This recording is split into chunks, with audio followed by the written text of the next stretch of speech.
to have a film festival in this city is really weird because it's like, you know, it's such a close, like we've been saying, it's such a close-knit film community and so many people know each other and work with each other.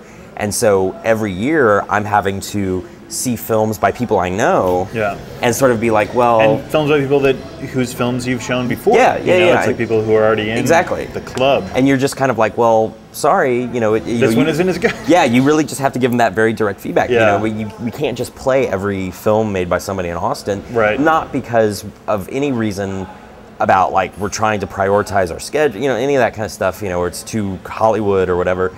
But really because, you know, it would be almost a disservice to the films that aren't ready. You know, that's one thing I hear at every festival I go to. There will be those one or two films where somebody will walk out of them and will be like, you know what, that movie just wasn't ready to play this. It wasn't ready, and they played this film too early. And I think that's what's great about Austin is that we have these mechanisms in place for feedback. You know, you guys have the docs in progress and narratives in progress at the Film Can Society. you stay neutral, though? What do you mean?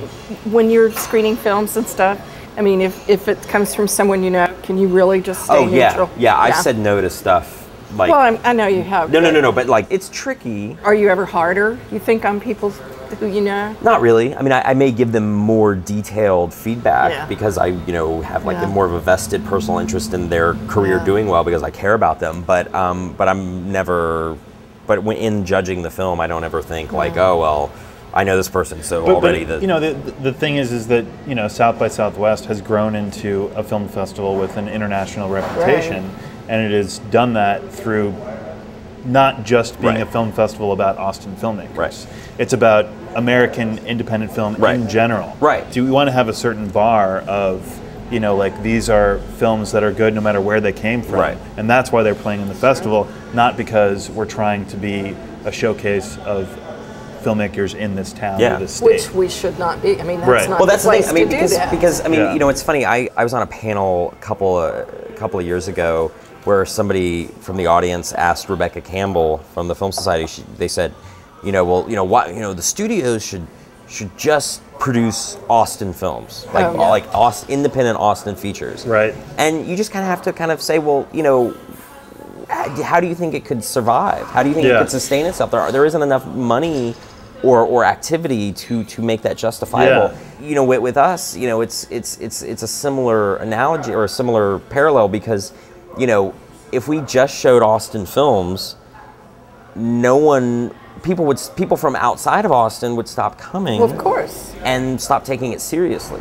Yeah. You know, because, you know, what's the point? You know, what's the point of coming if, you know, you're playing 100 films from Austin and, you know, maybe, you know, 20% of them are you know, will translate beyond city limits. Yeah, so it's a tricky thing, and, you know, it's Well, I've been going to a lot of festivals lately, and I've heard you say this, Matt, is that the problem with so many, especially films, is they're just too long, especially short films. Yeah, I think short films, almost every short film I see now, I walk out saying, I could have cut 5 minutes off of that. I could have cut 15 minutes off of that, or it would have been really good if it had been shorter. Yeah. Well, and I think that ties into the sort of what's great about Austin is the feedback you can get from people in the community is that, you know, it's always great to, you know, screen your stuff for friends or somebody, you know, to sort of get, you know, that impression because, you know, it's hard to take yourself out of that, you know, it's hard to, you know, I mean, you know this, I'm sure, with Dear Pillow, it's like, it's probably hard to detach yourself and be objective about it. With every single one of my movies that I've done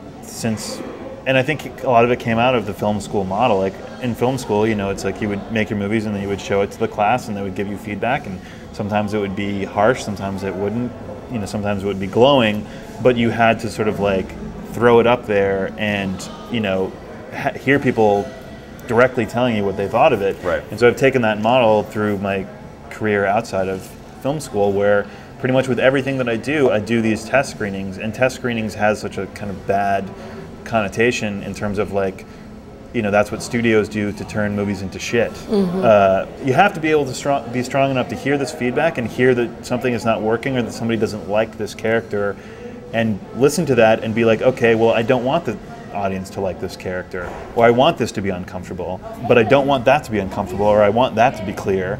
When you do those test screenings, you don't have to have everybody come out of there liking it. You just have to have everybody come out of there taking it seriously as something. And you don't have to go change everything that they brought up. Not at all. No. I mean, Right. And you know, and nor should you, because Right. it's like, you're making these movies for someone to see, but if you're working at the level that I have so far, which is a very super, super low budget level, it's like, I'm the one who's going to know this movie and live with it for the rest of my life. Right. And it better be something that I believe in, or I just wasted my time, you know? what kind of feedback actually makes you change stuff? Do you like? I mean, I think it's feedback that is direct and honest. At the beginning, it's usually that everyone is sort of in consensus about like what is their most favorite scene and what is their least favorite scene, or what part was confusing, what part isn't. And once you keep editing and you get it to the point where this person is saying, oh my God, that part is totally awesome, you have to keep that in there, and someone else about the exact same scene or aspect is saying, that totally sucks, I hated that, you got to take that out, that's when I know that I've got it right. Right. That means it's like, if everyone says this scene sucks, it probably does suck. I can't see it because I've been staring at it, a billion times in a row. When you start getting very different opinions about something, that's when you know that it's pretty close to being done. But when do you know you should change something? When literally everyone I show it to is like, Or when I don't someone get really this. didn't get it. Because I was screening short films for submission for a showcase, actually. And the filmmakers had asked, we said we'd give them feedback on why they weren't selected if they didn't. So we had several screeners, and I just gave some random comments. And the same comment came out about one person's film, that they didn't understand something. And then the filmmaker came back to me and said, oh, but we explained that in the beginning of the film. Right. And I was like, nobody got Clearly it. not enough. Yeah, and just because you explain it in one line at the beginning of the movie doesn't mean people are paying attention that closely. Right, so being defensive. You are, as the filmmaker. Defensive does not work. No. But I think that's definitely true about filmmakers and their films, is that, obviously you have to realize that you know the details much more intimately than the audience ever will. Right. Yeah. And you really have to spell a lot of things out that you would otherwise take for granted. Yeah. If you're serious about being a filmmaker, you're going to have to learn how to deal with rejection. Yeah. It's like, it's almost a blessing if you end up getting like shot down early on when you first start making films, because then you're going to build up the tough skin and be able to deal with it. Yeah, or get out of it, because it's not easy. It's certainly not. It's not glamorous. It's not fun. Everyone gets rejected. Film festivals, distributors, individual viewers, they're all subjective. They all bring their own tastes and ideas. All subjective, exactly. And so it's like, now it's like rejection never hurts less. It just hurts for a shorter period of time.